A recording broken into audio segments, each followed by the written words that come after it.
नमस्कार। आज की ऑनलाइन कक्षा में आप सभी का स्वागत है। प्यारे बच्चों, हम पिछली कक्षा में तत्वों के आवर्ती वर्गीकरण के विषय में पढ़ रहे थे और ये चैप्टर जारी है। बहुत महत्वपूर्ण चैप्टर है, परीक्षा की दृष्टि से भी और ज्ञान की दृष्टि से भी। तत्वों के वर्गीकरण की आवश्यकता क्यों समझी गई, इसको हमने बताया कि तत्वों की बढ़ती हुई संख्या के साथ साथ इनके गुणों का अलग अलग अध्ययन करना प्रायः कठिन होता गया, क्रमशः कठिन होता गया। तो इसलिए वर्गीकरण को आवश्यक समझा गया। एक एक तत्व के गुणों का हम अलग अलग अध्ययन करेंगे तो ये बहुत दुष्कर कार्य होगा, बहुत कठिन कार्य होगा। इसलिए तत्वों को वर्गीकृत किया गया, समान गुण वाले तत्वों को एक जगह रखा गया।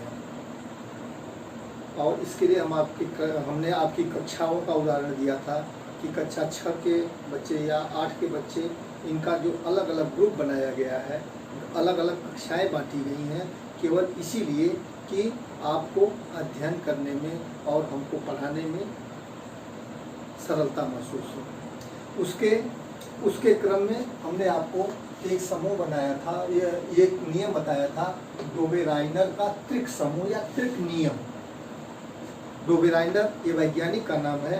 इन्होंने ये बताया था कि यदि तत्वों को उनके बढ़ते हुए परमाणु भारों के, समान गुण वाले तत्वों को उनके बढ़ते हुए परमाणु भारों के क्रम में रखा जाएगा तो बीच वाले तत्व का परमाणु भार पहले और तीसरे तत्व के परमाणु भारों का औसत होगा।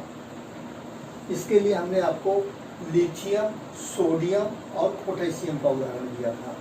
लिथियम का परमाणु भार 7 होता है, सोडियम का 23 होता है और पोटेशियम का 39 होता है। तो अब इस नियम के अनुसार 7 और 39 का औसत अगर 23 आता है तब तो ये नियम सही है, अन्यथा नहीं सही है। तो देखिए 7 और 39 को जोड़ेंगे तो 46 आएगा, 46 में 2 की भाग देंगे 23 आएगा, अर्थात इस समूह के लिए यह नियम सत्य है। एक उदाहरण हम आपको और देते हैं, क्लोरीन, ब्रोमीन और आयोडीन का।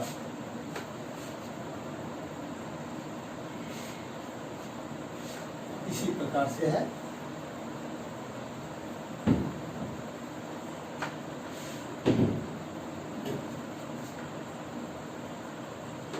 क्लोरीन, ब्रोमीन का सूत्र Br, क्लोरीन का Cl और आयोडीन। क्लोरीन का परमाणु भार 35 होता है, ब्रोमीन का 81 और आयोडीन का 127 होता है। और ये समान गुण वाले तत्व हैं, क्लोरीन, ब्रोमीन और आयोडीन। इनको हैलोजन परिवार भी कहा जाता है। ये समान गुणधर्म वाले तत्व हैं और इनमें से 3 तत्वों को लिया गया है, क्लोरीन, ब्रोमीन और आयोडीन, जिनके परमाणु भार क्रमशः 35, 81 और 127 हैं। तो अगर डोबेराइनर का त्रिक नियम सही है तो 35 और 127 का औसत 81 आता है, तब तो ये नियम सही होगा, अन्यथा नहीं सही होगा। देखते हैं 35 और 127 का हम निकालते हैं औसत। इसके लिए हमको क्या करना पड़ेगा, 35 में 127 जोड़ेंगे और 2 संख्याएं हैं, 2 से भाग देंगे। तो 35 और 127 जोड़ेंगे प्यारे बच्चों तो ये हो जाएगा 162। 162 में 2 से भाग दीजिए, आपका आ जाएगा 81। तो 81 आ रहा है, अर्थात इस समूह के लिए भी डोबेराइनर का त्रिक नियम सही है। लेकिन अब आगे वाले तत्वों के लिए यह नियम सत्य नहीं पाया गया। सभी तत्वों को 3-3 समूहों में बांटना भी बहुत कठिन काम है। 3-3 तत्वों का समूह बनाएंगे तो ग्रुप की संख्या, समूहों की संख्या बहुत ज़्यादा भी हो जाएगी। इस कारण से यह नियम असफल तो जरूर हुआ, लेकिन इसने वर्गीकरण की एक आधारशिला तैयार कर दी। डोबेराइनर का त्रिक समूह जो है, इसने वर्गीकरण की एक आधारशिला तैयार की। और इसके बाद एक वैज्ञानिक हैं न्यूलैंड, और न्यूलैंड ने अष्टक नियम दिया।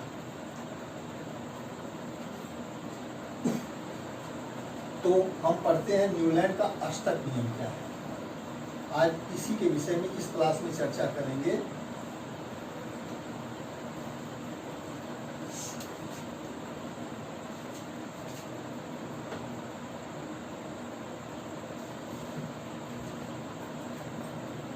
न्यूलैंड का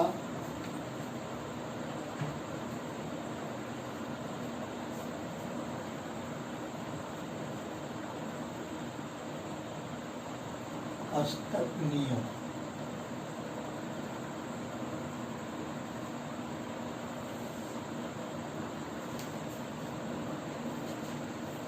न्यूलैंड का अष्टक नियम। अष्टक माने प्यारे बच्चों आप जानते हैं अष्ट माने 8 होता है। अष्टक का मतलब संख्या 8 से है।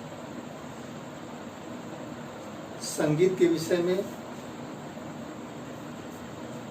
आप जानते होंगे यह नियम संगीत के 7 स्वरों पर आधारित है। संगीत के 7 स्वर आप जानते हैं, सा होता है, रे होता है, ग होता है, म होता है, प, ध, नी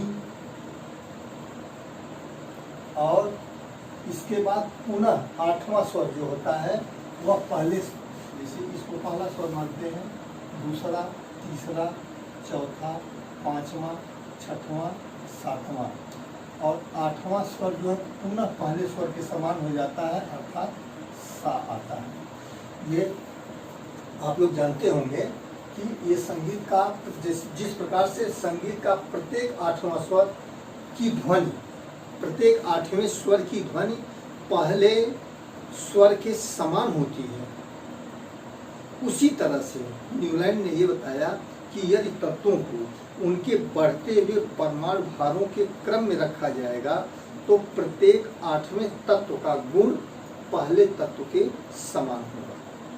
पुनः सुन लें, न्यूलैंड का अष्टक नियम अगर आपको लिखना है या समझना है, पढ़ना है तो इसको इस प्रकार से लिखेंगे कि यह नियम संगीत के 7 स्वरों पर आधारित है। जिस प्रकार से संगीत के स्वरों में प्रत्येक 8वां स्वर पहले स्वर के समान होता है, उसी तरह से यदि तत्वों को बढ़ते हुए परमाणु भारों के क्रम में रखा जाए तो प्रत्येक 8वें तत्व का गुण पहले तत्व के गुण के समान होगा। हम उदाहरण देते हैं। ये तो हमने संगीत के स्वरों को लिखा, अब तत्वों को लिखते हैं। Lithium, beryllium, boron, carbon, nitrogen, oxygen, chlorine और इसके बाद सोडियम आ जाता है। सोडियम के बाद मैग्नीशियम आता है, मैग्नीशियम के बाद एल्युमिनियम आता है, एल्युमिनियम के बाद सिलिकॉन आता है, फास्फोरस आता है, सल्फर आता है और क्लोरीन आता है। देखिए तो अब यहाँ से गिनना प्रारंभ करिए। 1 2 3 4 5 6 7 8वां स्वर, 8वां तत्व जो होगा सोडियम, माने लिथियम और सोडियम के गुण समान होंगे। यहाँ से 8 गिनना प्रारंभ करेंगे। 1 2 3 4 5 6 7 और 8। बेरिलियम और मैग्नीशियम के गुण समान होंगे। इसी प्रकार से बोरान और एल्युमिनियम के गुण समान होंगे, कार्बन और सिलिकॉन के गुण समान होंगे, नाइट्रोजन और फास्फोरस के गुण समान होंगे, ऑक्सीजन का गुण सल्फर के समान होगा और फ्लोरीन का गुण क्लोरीन के समान होगा। न्यूलैंड का अष्टक नियम यद्यपि आपके कोर्स में नहीं है, ये 30% जो आपका सिलेबस माइनस किया गया है उसमें से ये निकाल दिया गया है। न्यूलैंड का अष्टक नियम और डोबेराइनर का त्रिक नियम दोनों निकाल दिया गया, लेकिन वर्गीकरण के लिए इन नियमों को समझ लेना बहुत ही आवश्यक है। न्यूलैंड के अष्टक नियम को पुनः बता दें कि यह संगीत के 7 स्वरों पर आधारित है।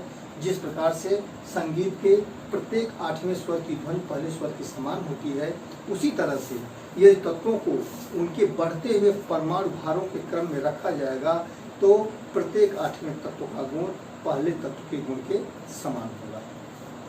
ये न्यूलैंड का अष्टक नियम है और इस न्यूलैंड के अष्टक नियम की कुछ सीमाएं हैं। यह नियम जो है, इसकी कमियां क्या है कि यह नियम केवल कैल्शियम तक के तत्वों के लिए सही पाया गया। पहली कमी तो यह है, कैल्शियम के बाद वाले तत्व इस नियम का पालन नहीं करते हैं। दूसरी कमी क्या है कि न्यूलैंड ने अपने नियम को सत्य साबित करने के लिए एक एक साथ दो तत्वों को रखा, जो कि उचित नहीं है। तो आज की कक्षा के लिए बस इतना ही। धन्यवाद।